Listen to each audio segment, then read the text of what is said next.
Dans le labyrinthe des mots, des locutions et des expressions, on s'y perd parfois. Mais chaque mot a son histoire, et chaque histoire, son fil conducteur. Sur la chaîne YouTube IJC Group, je vous propose Le Fil d'Ariane, le podcast qui vous donne la clé pour comprendre les expressions françaises, une à la fois, un jour à la fois. Le Fil d'Ariane, votre rendez-vous quotidien sur IJC Group.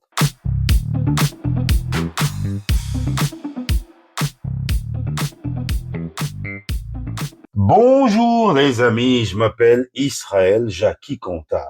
Bienvenue dans ce nouveau numéro dédié aux mots, aux locutions et aux expressions. Comme chaque jour, je vous propose d'effectuer ce voyage intergénérationnel consacré à la magie des mots et des expressions. Une machine à remonter le temps pour comprendre l'histoire et la mythologie et placer dans leur contexte les plus belles phrases exprimées par les esprits anciens, mais qui permettent de raconter des histoires contemporaines.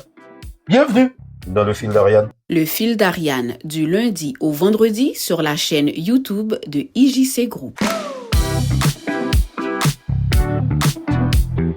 Aujourd'hui, les amis, je vous emmène en France pour aller découvrir un mot, la palisse.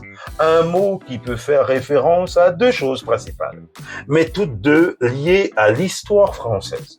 Nous sommes en 1470. Un héros militaire vient de naître.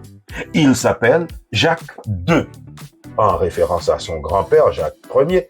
Donc je reprends, il s'appelle Jacques II de Chabannes, le maréchal de la palisse, en référence à son lieu de naissance. Mais nous, on va faire simple. On va l'appeler Jacques. Ça tombe bien, c'est le prénom de mon père. Jacques II est le fils de Geoffroy de Chabannes, seigneur de Charlus et petit-fils de Jacques Ier, qui était lui aussi un grand maître de France et un compagnon d'armes de Jeanne d'Arc. Jacques a donc vu le jour dans une lignée de guerriers et de serviteurs du roi, destiné dès sa naissance à une carrière militaire et politique, ce qu'il fit en entrant au service du roi Charles VIII à l'âge de 15 ans. Je vous ai dit au début que le mot « la palisse » peut faire référence à deux choses. Le nom du seigneur, notre ami Jacques, mais aussi le lieu où se trouve le château. C'est une commune située dans le département actuel de l'Allier, région Auvergne-Rhône-Alpes. Résidence du célèbre maréchal, ce château est toujours la propriété de la même famille, la famille de Chabannes, depuis 1430. Il présente un mélange de styles des 12e, 15e et 16e siècles, avec une façade en briques polychrome de style Renaissance italienne. On peut y admirer des plafonds à caissons uniques en Europe, notamment dans le Salon Doré, et une chapelle gothique flamboyante. Notre ami Jacques, lui, va devenir un héros militaire. Il participe à toutes les campagnes militaires en Italie, servant successivement Charles VIII puis Louis XII. Il est reconnu pour son courage et son audace. Il participe à la prise de plusieurs villes et est nommé vice-roi des Abruzzes en 1502. Il est fait prisonnier en Italie, mais libéré 2 ans plus tard. En 1511, il est nommé grand maître de France, l'une des plus hautes charges de la couronne. C'est sous le nouveau roi François Ier, en 1515, qu'il atteint la consécration.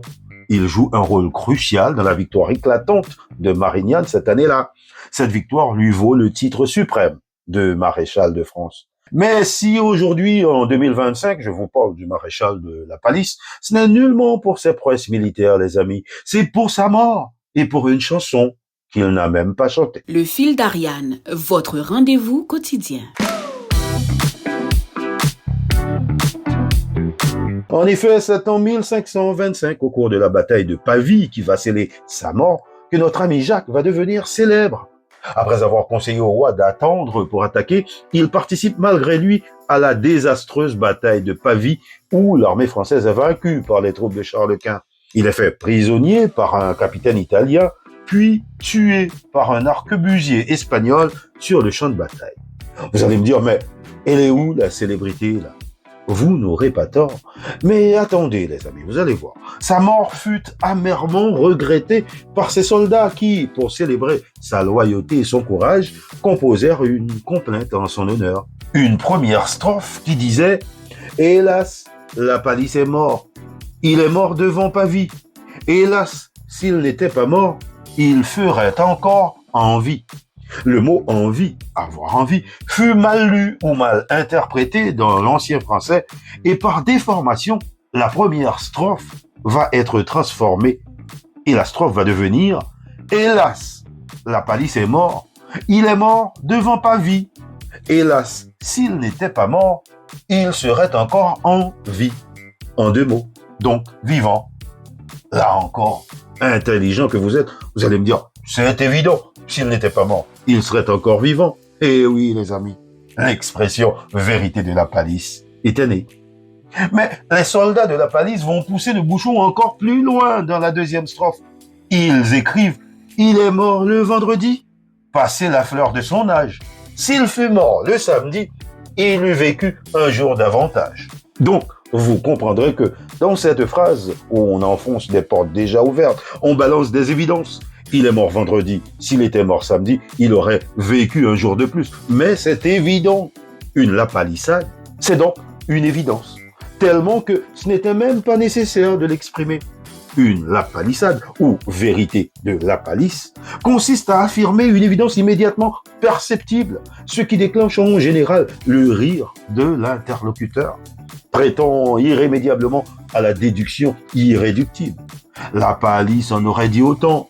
C'est un synonyme de truisme, tiré de l'anglais true, vérité, qui signifie vrai. Elle peut également être utilisée en rhétorique politique pour faire passer de fausses idées en profitant de l'impression de vérité et d'évidence qu'il dégage. Aujourd'hui, le mot lapalissade ou vérité de la palisse a été repris dans d'autres langues avec le même sens et des graphies voisines, en anglais, en italien, en portugais, en russe. Un bon exemple de la palissade serait de dire « dommage, Barbara est encore arrivée en retard ce matin. Elle est arrivée à 7h15. Si elle était arrivée 15 minutes avant, elle serait à l'heure. » C'est donc évident. Le fil d'Ariane, une expression, un jour à la fois. Et voilà les amis, le fil d'Ariane, c'est fini pour aujourd'hui. On se retrouve demain. Et ça, c'est une lapalissade. Cette fois, pour jouer la Cassandre. D'ici là, continuez de vous abonner à notre chaîne YouTube IJC Group pour découvrir d'autres contenus.